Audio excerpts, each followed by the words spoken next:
If you work in banking, law, or accountancy, this week's job news could change where you look for your next role. Robert Walters says as many as 90,000 professional roles could move out of London and into regional cities by 2031. Same time, latest hiring figures are showing that London is growing and the Midlands are improving, while other parts of England are going backwards. There isn't one UK jobs market right now. Where you live and what you do could completely change what you're experiencing. Today, I'm going to show you where the opportunities are appearing to be growing and what you might want to do differently in your search. Hello, I'm Sarah Breyer. I'm a recruitment insider and job search strategist with more than 20 years experience across agency recruitment, in-house hiring and corporate organisations. Every week I look beyond the job market headlines and explain what's really happening behind the scenes and what it means for your job search. This is Recruitment Insider, Inside the Machine. So, is permanent hiring improving? First, a quick update on the national picture. Last week, I told you about the UK's 45-month downturn in permanent hiring appearing to have ended in June. Latest KPMG and REC report talked about July as the first month without a fall. Inconsistency between those releases and whether it ended in June or July, who cares? As long as it's over. I don't think anything around that is useful to us or anything that we need to get too bogged down in. The wider signs are becoming encouraging. Temporary vacancies, again, as we mentioned last week, are rising again for the first time in 2 years. The fall in permanent vacancies was the softest in 22 months, and you'll be pleased to know that starting pay growth reached a 6-month high, which is a relief. We were starting to see some dips there. They have said that permanent hiring was starting to turn a corner. That's the kind of corner we want to see, isn't it? So these are useful signs. It's not just based on one number simply crossing a line. We've now got several parts of a report all moving in a better direction. It doesn't mean the whole market has recovered, unfortunately. Candidate numbers are still rising, but more slowly. According to the report, that increase is still substantially linked to redundancies, and employers have got plenty of candidates to choose from. The competition hasn't just suddenly disappeared. My conclusion here, the market is less bad. The evidence is beginning to move everything in a better direction, and that is worth recognising this week. It's not the same as just saying that the job search has become easy. The market is splitting by region and sector. And this is where the figures become a lot more useful for your search. These national figures hide some very big regional differences.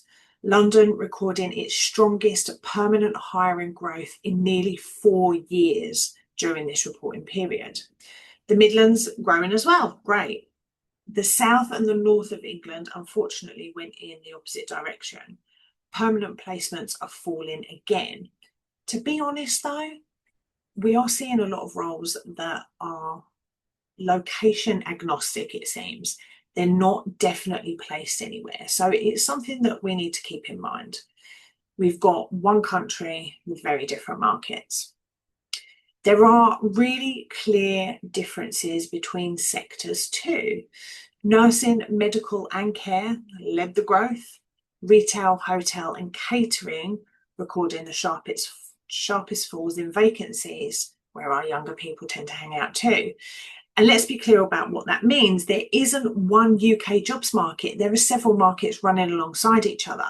Depends where you live, what you do, and the level at which you're looking. Some improving, some still moving backwards. That's why a national headline saying that something is turning a corner, even when your job search feels really hard, both can be true at the same time, unfortunately. For your search, the useful question isn't simply, is the UK jobs market recovering? It's what is happening in my type of work, my level, and in places where I'm willing to work.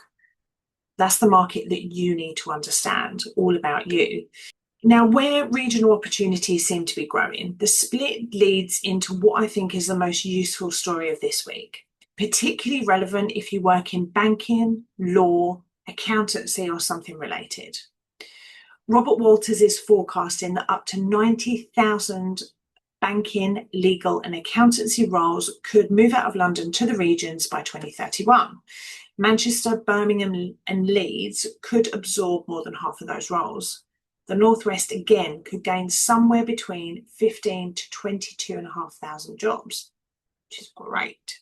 Now, this is a forecast. It doesn't mean 90,000 jobs have already moved. It doesn't guarantee that all of those roles will actually appear. The wider estimates of the financial impact also vary depending on what's included. So I'm not going to give you one neat financial figure and pretend it's more certain than it actually is. But there's another part to the story. Separate data shows that payrolls among small and medium-sized businesses in Northern England grew by 6.3% between the previous quarter and July. That is roughly twice the pace of growth in London, which is great news for the North.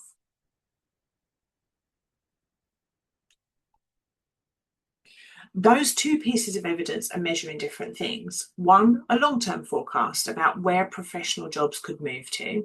The other is current payroll data, where smaller employers are already adding people. Neither proves that every regional market is booming. Together, they give you good reason to look more closely. And if you've always assumed that a serious career in banking, law, or accountancy has to be based in London, that assumption is becoming less accurate. Doesn't mean you should pack your bags and move to Manchester tomorrow. It's a lovely part of the world though, but it means you might want to widen your search.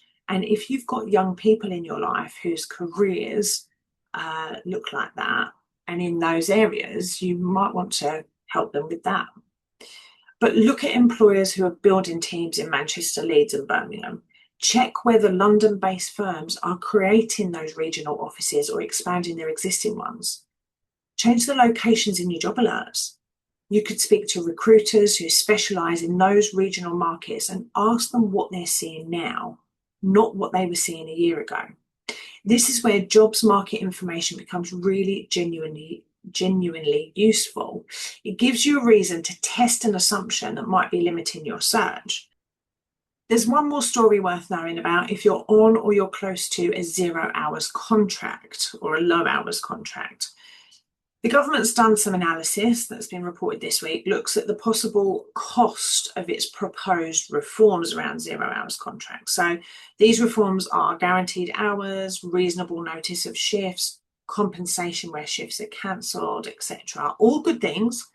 But the estimated cost to employers ranges from 350 million to 2.9 billion pounds every year.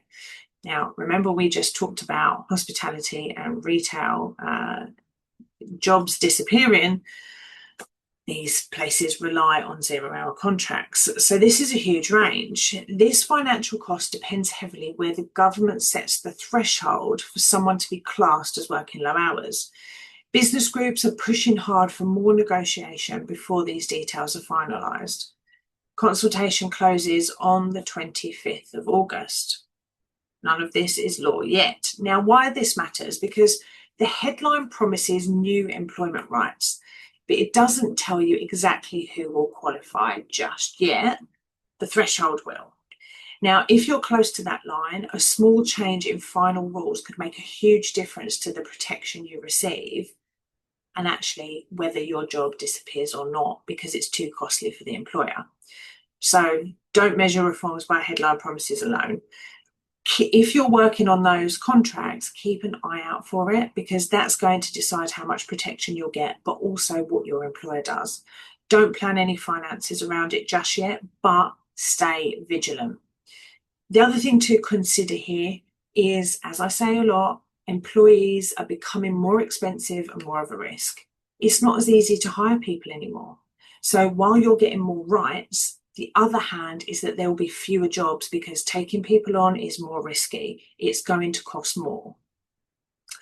Quick update on the employers and investment I mentioned last week. Nothing significant has moved. H&M's 250 proposed head office redundancies are still going through consultation, still expected to take place between October and December.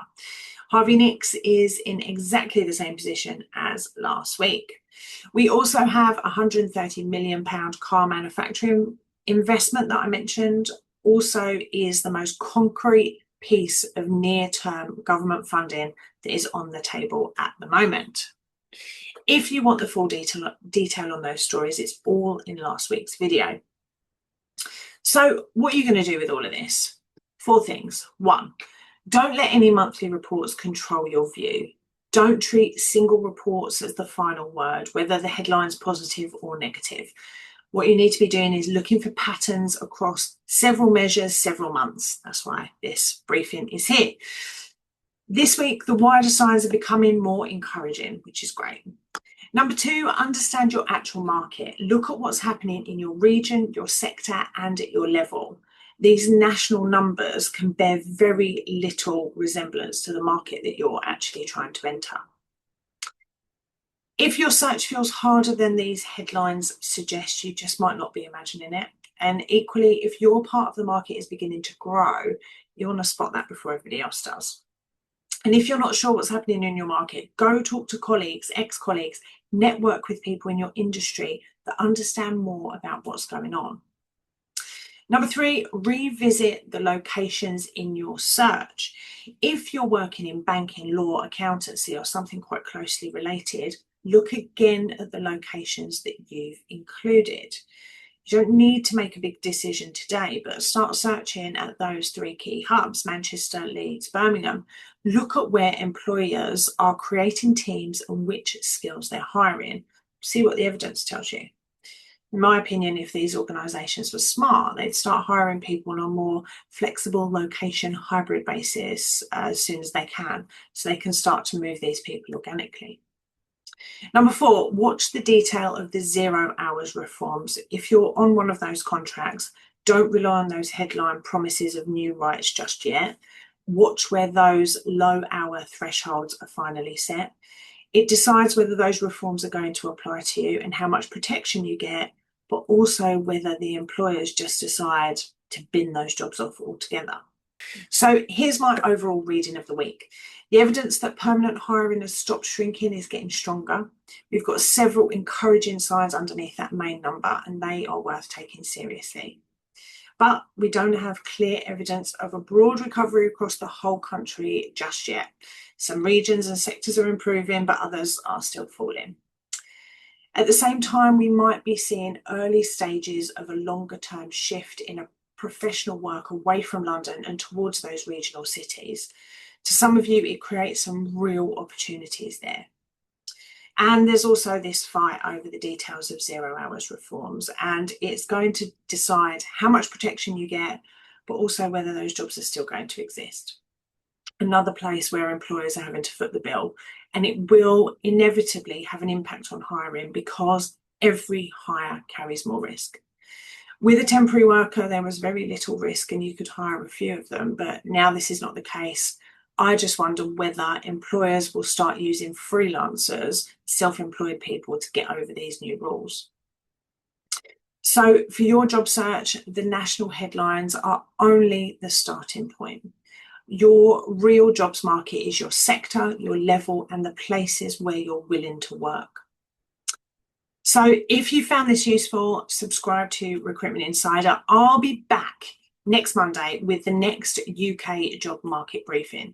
And I'd really love to know, how different is what you're seeing in your own region or sector different from the national headlines? I'd really love to know about that. Leave a comment, tell me what you're experiencing. I'm Sarah Breyer. Be good. And if you can't be good, don't put it on LinkedIn.